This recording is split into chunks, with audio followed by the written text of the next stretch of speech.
made on Ridgeway Sports Podcast, episode 29.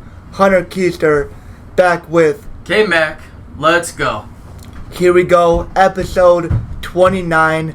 Finally out of the off season as we do get a little taste of some college football this week. Week 0 in the college football season is here with a couple games slated to take place on Saturday. And we get a taste of college football for the first time since, January? Yep, January. Crazy. Playoffs. Crazy. Finally get some college action. Also in this podcast, talking about some UFC, what went down at the last card. It was crazy. Man, absolutely insane card. Some real good fights, so we'll get into that. We'll also touch on Baker Mayfield getting the job in Carolina for week 1 against Cleveland, and the PGA Tour Virtual Golf League headlined by Rory McIlroy and Tiger Woods. So, gonna be a good podcast. And don't forget Chet Holmgren getting injured. Oh yeah, I gotta talk about him. Hear about that. Who would have thought? Huh. Yeah, we'll talk about that later. Alright, getting started. UFC, what was that? 278. What a card. You probably didn't get to see any of it live, but unfortunately, no. That was an incredible fight, and even just watching it back, there was some crazy fights, headlined by, obviously, Leon Edwards' head kick, stunner at the end. Kamaru Usman easily wins that fight in a 4-1 decision. He mopped him. It wasn't even close, and all he did was let his hand down for 1 minute. Edwards saw it, threw a high kick, and he leaned right into it. Yep. Everything was perfect. He dropped his hand. Edwards high kick, right on the numbers, and out goes Usman, and he took his guard down, and Edwards capitalized. He knew that he was down and needed something big to happen to win this fight, and he made it happen. And I went absolutely insane at like midnight around here. I was going crazy because that was just absolutely insane. Yeah, just keeping up with it on some of the blog pages, like Hunter mentioned. Up to that point, Usman was winning 3-1 in the scorecards. Leon Edwards only winning the first round 10-9, and pretty much getting handled from then on. And then towards the end of round 5, I believe it was actually maybe a minute left of round 5, Kamaru Usman was leaning to that. I believe it was his right side or his left side, and then Edwards threw a perfect high kick and shook the whole world. Joe Rogan looked like he had a stroke. If you saw that, from the side octagon view, it looked like Joe Rogan is just lost his mind. He lost his bananas. Yeah.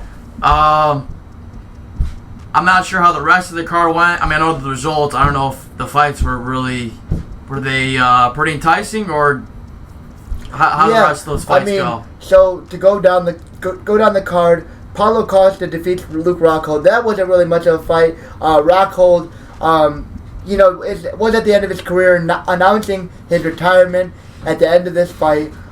Great career for him. Had some phenomenal fights, and absolutely. This fight, Paulo Costa was just way too much for him. Dominated him from start to finish and wins by unanimous decision. So that fight wasn't really much to write home about. But Aldo and Merab was really good, back and forth. I liked that fight a lot. I think that Aldo, did well. Still fighting well at the top. He's been fighting really well in the bantamweight division since he went down there. And this was a really good fight. I like this fight a lot. Yeah, looks like one of the judges had it scored 30-27 though. Jeez.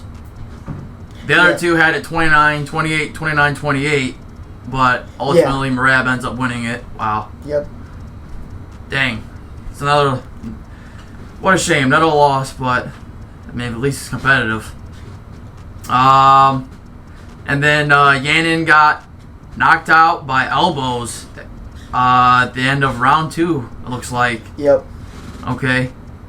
And Huntsucker got TKO'd at the minute mark of round 1. I looked at this. I was like 1-4 on the night.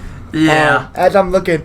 So I took Hunsucker who lost, Aldo who lost, Yannon. Costa who won, and Yannon who lost. So I was 1-4. And Usman. And Usman also lost. Right. So 1-5. Was that 1-4? 1-4. 1-4 on the night. Kurt actually had a better night than I did. For once. For once. And, but yeah, I remember looking at that at the end of the card, like, man, my pick sucked tonight. I picked so bad. Hey, but it's the win fight. some, you lose yeah, some. Yeah, it's a fight game, but good card all around. Some pretty good fights, and I liked it. So that'll pretty much do it. And we really just needed to talk about Usman and just that blunder. But, you know, people are dogging him for way too much of that. That stuff happened in the fight game. And I think he'll bounce back. He's a really good fighter, and people are dogging him. But he's going to come back, and now he's going to have a reason to be angry and really come at... Might relight the fire. Yeah. Maybe this relights the fire Just for him. shows you can never let your guard down even for a moment in the fight game. Because that's a fight that you should easily win, and now you're walking away with It's a all loss. under control, and slip up for 1 second, and that's all it takes in the game. Literally just one slip up. Fight to the bell. 100%. Always. Good fight. UFC 278. Good card. We will be moving on to some Week 0 college pick'em. Let's go. College football back. Here we go. Saturday. We got some games going on. And I'm ready for them. Kurt, what do you think? Have you looked at any? I'm looking at them right now, and I see a few. I see at least there's one matchup I'd watch for sure. If I'm gonna watch any of them, I would probably watch Nebraska and Northwestern. Yeah, that's a good game. Austin P and Western Kentucky is a good game. That's like a very high Division II school, and Western Kentucky is like a really low Division I school. So that ends up being a pretty decent matchup. Nebraska Northwestern is going to be a good game. That will start my writing off for the season, as I'm going to plug that for a little bit here. If you guys like college football writing, check me out. Just check out the work that I do. I do some college football writing on the side as well as this. So check that out for that. But Nebraska Northwestern should start out my year for this writing season. So check that out. That's a good matchup. UConn Utah State ends up being a decent game. Getting to see teams like Florida State already is cool. For sure. Obviously, you know, they're not playing nobody, but seeing those big schools already playing is cool. With teams like Vanderbilt and Hawaii, getting to see them already before our matchup in Week 2. That was another one that caught my eye for sure. Was that one a 10:30 p.m. game? Wow. Yeah, Vanderbilt, Hawaii. That's got to be in Hawaii then. Yeah, it shows they're at home, so yeah. Yep. And then North Carolina is pretty much the only one. FIU might be, you know, they're always fun to watch with. They had some guys there, but yeah, so there's a couple games. It'll at least, at the most part, it's football, and it'll give me something to watch. It gives on you Saturday. fanatics something to watch Saturday. Yep. All you crazy fans. Ready. I'm ready, but let's go. Week 0 college pick'em. Kurt and I. Hey, name a challenge. Like, either name a big challenge or name a weekly challenge. I want to do something fun, something that we can video, me and Kurt, just for the loser of the week for Pick'em. Yes. I think there's a lot of cool, little funny, silly ideas that we could do to each other. You know, just like getting water dumped on. Like, just something silly, but I'm not putting on a rival's jersey. Yeah, so no, don't even say that. That's not don't even mention that. That's not even a choice. It's not gonna happen. That will never touch my skin. So, but like dumping water on each other, something like that. There's something fun we can do at the end of the week for the loser of the pick'em. But this gives us enough games to at least start the pick'em off. So let's do that. Week 0. Kurt, I'll let you go first. Austin P, Western Kentucky. I know you won't know much about Austin P, but they're at least a Division II To be honest with school. you, I've never heard of them. Are they like in that division? FCS. They're with, FCS. Is that what, like North Dakota State, like that? Those kind of divisions? Yep. Murray State, Jacksonville State, yeah. I think this is all like one division down. Okay. I'm gonna go with Western Kentucky on this one. Yeah, that's fair. Previous matchup was a 49-10 win for Western Kentucky in 2012. I think it's hard to not take Western Kentucky as they are a Division I school and the other school isn't. So I think that's really a no-brainer to not take Western Kentucky. But Austin Peay could come out and prove something for the FCS schools. So that could be interesting to watch. But I will also go Western Kentucky. Let me take Nebraska Northwestern here. As looking at these schools, they played last year. Nebraska killed them 56-7, beginning of October. Northwestern seems like they'll be a decent school in the Big Ten this year. They're always middle of the pack, and that's where I predict them to be this year. But Nebraska's kind of on the rise a little bit. They've had some hype built around them. They kind of are thinking that Scott Frost has gotten it together there. Yeah. I still don't think they compete anywhere near close to the top, but I do think they get it done against Northwestern, so I'll take Nebraska. Compared to what I remember Nebraska being, they've definitely become a lot more competitive, at least the past couple of years, hiring a new coach. I'm also taking Nebraska here, and I'm going to say they'll beat them by 2 scores. I like Nebraska. Yeah, I'll take Nebraska by at least 10 points, and then give me Western Kentucky by 14 or more. Okay, Idaho State going to UNLV, 3:30 game. Where is UNLV? Is that UNLV is a Division I school. Mountain West? That's they're in the Mountain West. That's a Division I school. Obviously, Idaho State is a division lower. Okay, going with the Rebels, UNLV. Yeah, I think it's really hard not to take the D1 schools. Obviously, these aren't the best matchups for Pick'em, but it gives us something to talk about, and it's college football. So, like Kurt says, he knows me, and the football crazies are going to be all over that from 12:30 to 10:30. There's some enticing matchups for sure. From 12:30 to 10:30 at night, baby. Let's go. College football's back. But yes, indeed. I think I will also go UNLV. I just don't see them losing to a FCS school. UConn, Utah State, as we finally get into some Division I matchups. I like it. UConn also being one of our non-conference opponents. Okay. It's a 4 o'clock game. Taking UConn Huskies. The Connecticut Huskies. Taking them. Nice. UConn, Utah State. Here we go. Utah State had some good matchup wins last year, beating Oregon State. UConn really didn't do too much. Their DC stepped away for personal reasons. I think I'm going to go Utah State in this one. Wyoming, Illinois? Yep. Okay. I think Lovie Smith is still there coaching Illinois in some form or fashion, so I'm taking Illinois. Lovie Smith was a Bears head coach. Really good coach. I think he's there in some capacity. I don't know if he's. I swear he was their head coach. Yeah. I swear he was. Right. I don't know if he. I'm not.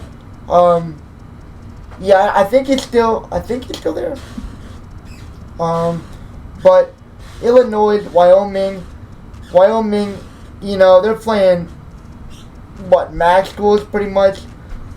I'm taking Illinois. I mean, I don't think Wyoming's keeping up with Big Ten football at all. They're in the Mountain West, but they're not in the MAC. They're in the Mountain West, but give me Illinois. All right, next game. What's the next one? Florida State and DeQuizney. Okay. I'm definitely going with Florida State. Yeah. I don't even know who DeQuizney is or what division they're in. Florida State, if you guys even come close to losing this game, you're a disgrace. Florida State to win by $1 billion. Next game, 7 o'clock. Later evening game, Charlotte, FAU. Is that Florida Atlantic? Yep. Okay. Florida Atlantic, Charlotte. The Owls. Woo! Last matchup was a 38-9 win last year. For Charlotte? For FAU. Ooh. All right, I'm picking Charlotte to win this one. I like FAU a lot. They did have a really bad loss to Middle Tennessee State last year at the end of November. But I think they come out this year and they start week 0 off with a win against Charlotte. Next game, North Carolina versus Florida A&M. 8:15 p.m. game. I think this is ACC. Florida A&M is another division lower. Oh, but North Carolina's ACC. Okay. So another North Carolina beatdown should be a beast. Yeah, I'm definitely going to go with them. Yep. For sure. North Texas and UTEP. That's a divisional. Wow. That's another. That's actually a divisional game. That could be a good game. Cause that's like how Nebraska and Northwestern play. Yeah. This is another division game. What division is this? This is Mountain West. Yep. Mountain West Conference game late at night again. 9 o'clock. UTEP, North Texas. Last year's game was a 20-17 win for North Texas. Wow. Really close game. Down to the wire. In the middle of November. Now they start the year off playing each other. Who wins it, Kurt? UTEP. Taking UTEP. UTEP gets their revenge from last year. Taking the Miners. And, they lost to Fresno State in their previous game. North Texas lost to Miami. They're both coming off losses. I'm going UTEP. Next matchup, Nevada going to New Mexico State. That's another that's a couple. Okay, there's a couple divisional games. Nevada's pretty all right. Yeah, they're pretty all right. Yeah. Nevada won 55-28 last year in this matchup. I'm going Nevada for sure. Yeah, Nevada stomps them. New Mexico State hasn't been relevant in football in forever, and I think Nevada stomps them. All right, that brings us to the final matchup of Week 0. The Vanderbilt Commodores and from the SEC going to Hawaii. I am taking Vanderbilt just for your boy Skip Bayless. Vanderbilt, nice. Let's go. Nice, taking Vanderbilt. Yeah, I mean, it's an SEC matchup versus Hawaii and the Mountain West. It's at 10:30. Vanderbilt kids might be tired by then. Maybe they'll be snoozing a little bit the first half. They might be a little tired getting off on that field, getting out at 10:30. But I will take Vanderbilt as this game should be close.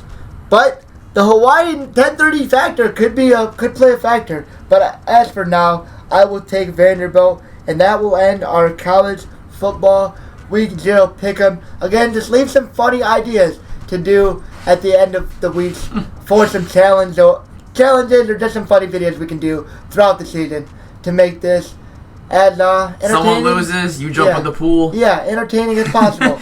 middle October, water's all nasty. Yeah, we'll do something like that. So let us know. Let us know in the comments. But we're gonna move on. Stay with football, but go to the NFL as we highlight a very interesting Week 1 matchup as Baker Mayfield was named the starter for the Carolina Panthers for their Week 1 matchup. In a shocker to me. I thought that Darnold would probably get that job, and Baker Mayfield beats him out fair and square. I think that this game just meant so much to him that I really didn't see him losing. I really thought that if he had a fair chance to go and be their starting quarterback, I thought that he would put his best foot forward now, and then maybe he loses it in the season somewhere. But as of right now, I knew that this game just meant too much to him.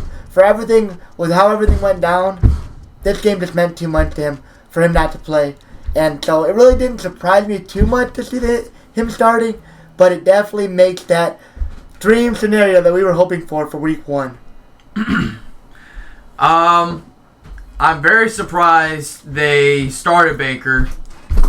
I said from the start when the trade went down that they should have named him the starter for sure, but I'm surprised they actually did it. Essentially because Sam Darnold had already been with the team previously, obviously last year, and had more time in training camp to kind of get more in sync with his receivers and that new offensive scheme they're in. But ultimately, they go with the better quarterback here. Obviously, there's no debate. Baker Mayfield is definitely better than Sam Darnold.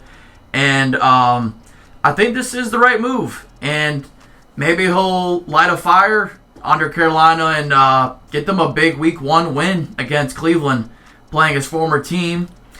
I was really surprised they actually went through with it, but I think Matt Rule really did that to save his job for this season because since he's gotten hired there, the Carolina Panthers have not really done too well the past couple of years. Yeah, it's hard with their quarterbacks they've had to really deal with, and Christian McCaffrey not being healthy. Yeah. Matt Rule hasn't gotten the most help, but he definitely hasn't had the most success in Carolina yet. So I think this is a really important year for him in Carolina, and if everybody stays healthy, that quarterback system could end up being pretty good for them as they were top draft picks, so they got something. They both got something down there somewhere. But this game is going to mean a lot for Baker Mayfield, and it's definitely one that I'm going to want to watch. For sure. I'm rooting for him. For that Week 1 game. Not just because I want Cleveland to lose, but because just how the whole situation I didn't like how Cleveland did him. Right. I think that it's fine if you want to go after somebody that's better, but just the way that they went about getting rid of Baker Mayfield was terrible to me.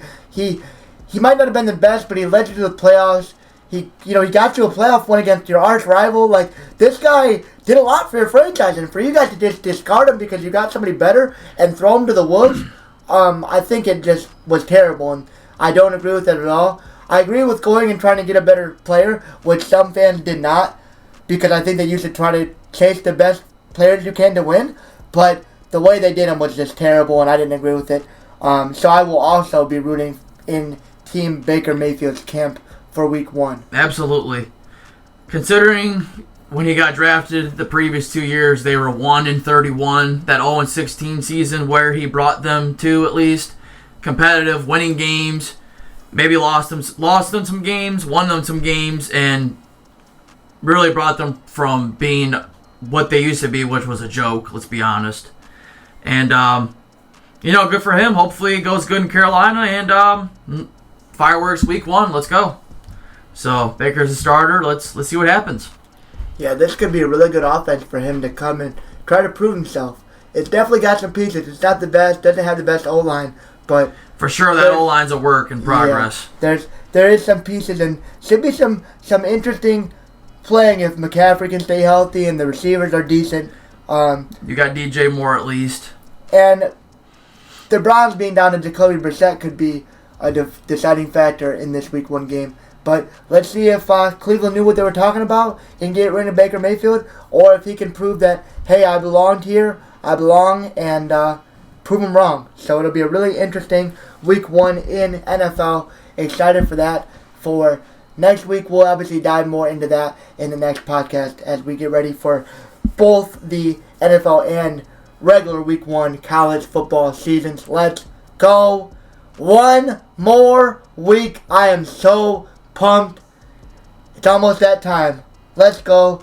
But we're going to save that for another day and head into some basketball news, some somber news, especially for me as a Thunder fan.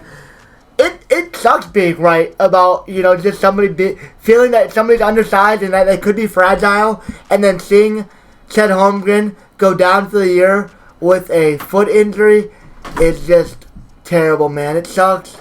But I mean, just him being so tall and so slender, it's just like he can't be durable. He looks like twigs. It sucks though, man. Chet Holmgren, Oklahoma City Thunder's top draft pick, goes down for the year. He was on LeBron, so unfortunately LeBron had something to do with the injury, but just an unfortunate play all the way around, and the Thunder lose their top guy for the whole year. Sucks. Yeah, it's absolutely sucks. He's going to miss the whole season with a foot injury to his right foot. It's called a Lisfranc injury. He was guarding LeBron at the Pro-Am Center on a fast break, and man, you could just tell he was limping off. He couldn't really put weight on it, and it really sucks a lot because I thought he did show some really good glimpses during the summer league. Yeah, I mean, you saw some of the things he could do good. You saw some of the bad things he had in his game, undersized and such. And I really thought, he was gonna have a pretty good season for the Thunder, and he was obviously gonna be a big part of their plans for this season and obviously the future. But really unfortunate for sure. So, just got to keep moving forward, and hopefully he has a speedy recovery and doesn't end up just fading. I hope he doesn't just become another player that just another what could have been. Yeah, that would really be terrible for them. But it sucks. It's a bad way to start off, but you just got to bounce back, go to rehab young, and try to come back for year 2 and hope to make a big impact, as you're already going to be, coming from behind. You're already behind the 8 ball, yep. Unfortunately. not getting a year of NBA experience and coming off an injury is just going to make it a little more challenging for him. But hopefully the Thunder knew what they were doing, selecting him so high, and they can develop him to be the player that... Remember, same thing happened to Joel Embiid. Yep. He started off the first couple of years injured. Ben Simmons, his rookie year, I don't even think he played. And then he played his second year and then up winning Rookie of the Year. So maybe that'll happen, but unfortunate because his real rookie season won't start till really next season. He might end up playing, maybe not 100%. Yeah. So sucks, that's a thing, but it's inevitable. It's just injuries are a part of the game. Yeah, tough break for him, but the Thunder will move on and Chet will rehab and come back. But we definitely had to talk about that as that's some big news in sports, already having a rookie go down, unfortunately, way before the NBA season even kicks off. So just unfortunate off-season news, but had to throw that in there. Ending off this podcast, we are going to talk about the PGA response to all the things that the LIV Golf Tour has been doing right lately with their tournaments. Nothing but positive feedback from the players that have transferred over from the PGA Tour. They like the music, they like the atmosphere. It's a revamped golfing experience, and for the most part have gotten pretty good raving from the players. So that's good for them as they've transferred over. But the PGA Tour comes up with a televised 6-person, I think it's six-person 3-on-3 golf league with a couple different teams, and it's going to be headlined by Rory McIlroy and Tiger Woods. I'm reading it says competitions will feature 6 teams of 3 PGA Tour players. Okay. And will be televised live in a primetime slot on Monday nights. Yep, I'm seeing that now. Okay, 18-hole events played on a virtual course across a 2-hour window. The 15 regular season matches will be contested by 6 3-on-3 man teams. That's what I thought. That's actually really awesome because for the longest time, it's really actually funny. I've been seeing a lot recently about why don't they do night golf stuff. Yeah. And they're finally actually moving towards that direction. Because they've always done, obviously, golf during the day, real early afternoon. Weekends, early afternoon. And what they said in the previews to some of this was trying to get some younger people into the sport of golf. Younger audience, And how do you do that? You make a televised window on a Monday night. It gives them something to watch. You maybe make it around 7, 8 o'clock, right around the primetime games for football. And then, but that's a really cool and interesting concept for the offseason for golf to try to kind of keep that engagement going in the offseason. I love the idea. They headlined it by 2 of the biggest that the PGA has right now, for sure, in Tiger Woods and Rory McIlroy. So that's the best way you can even come out swinging, taking your 2 best guys and being like, oh yeah, these are who's starting this off. 2 of the pioneers. Yeah. So I love this in PGA's response, but now it's LIV's turn. Let's see. But that's the good thing about having healthy competition, which is why I think the NFL needs something like this for it to go this far. Because healthy competition is making the PGA do things that they would not have done this, I guarantee you, if it wasn't for LIV. It creates new, innovative ideas. Because they have to try to keep up. Exactly. And the NFL doesn't have to do that. So I think that if they actually had a true rival that was like, obviously you couldn't really steal teams from the NFL. It's just hard to do that because they're the top dog. Right. But I do like the timing in which they're trying to do this. It says they're set to launch it in January. Yep. So that's going to be right around the time of off-season for football. Yeah. I mean, even though it'll be the playoffs, but it really won't they're setting it to launch in January, so maybe it'll be the end. Yeah. So, I mean, after the Super Bowl and after some of those college playoff games are over, they'll be putting that on just so people still that'll be perfect. Give it something to watch. So maybe try to get some people that wouldn't have given golf a chance. Give them a chance. Maybe they like it. They see what they like, and then they go out and try it. So this is probably what they were aiming for, and I think it's a really, really solid idea from the PGA Tour, and I like it. As off-season is bland enough, and that'll give us something new and something exciting to watch. Says they're planning custom-built arenas, too.